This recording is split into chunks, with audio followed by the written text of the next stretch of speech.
একবার শয়তান চিন্তা করলো যে মানুষকে আমি বহুত গুনাহ করাই, বহুত গুনার কাজ করাই, অথচ সে কি করে শেষমেশ তওবা করে ফেলে, তার গুনাহ মাফ হয়ে যায়, আমার সকল কষ্ট বিফলে যায়।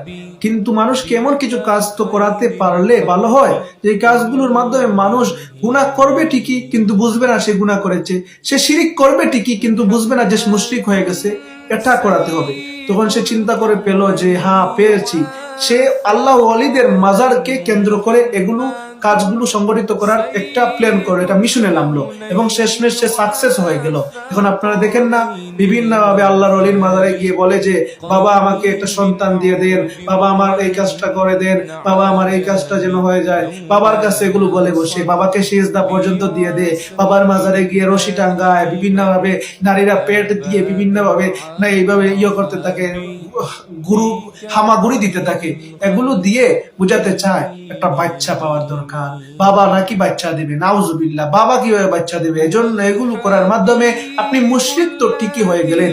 বিভিন্ন জেলা থেকে, সিলেটে বেশি এগুলো আসেন, বিভিন্ন জেলা থেকে আসেন, এসে শাহপরান মাজারে, শাহজালাল মাজারে, শাহ সুন্দর মাজারে দেখা যায় আপনারা এভাবে বিভিন্ন ভাবে অনিসলামিক কাজ এবং শিরকি কাজ করে বসেন।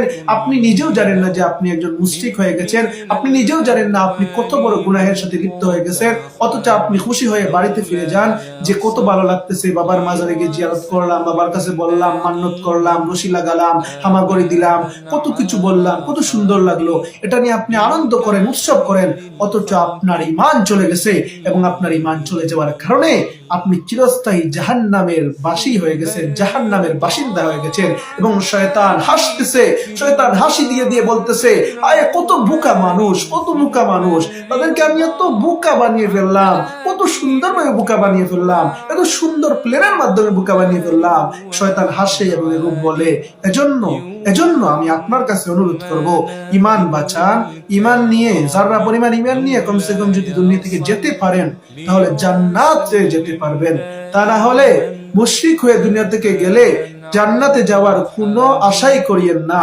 এইগুলো সামান্য, এগুলো করে মনে করেন যদি এগুলো অনেক আনন্দের বিষয়, তাহলে আপনার তো আখিরাত গেছেই রে ভাই, গেছেই। এজন্য আপনার কাছে আমার একটাই অনুরোধ, যে পায়ে ধরে, আমি হাতে ধরে বলি, ঈমানটা, নিজের ঈমান নিজে বাঁচান, নিজের ঈমানের রক্ষা নিজে করুন, ঈমানের হেফাজত করুন।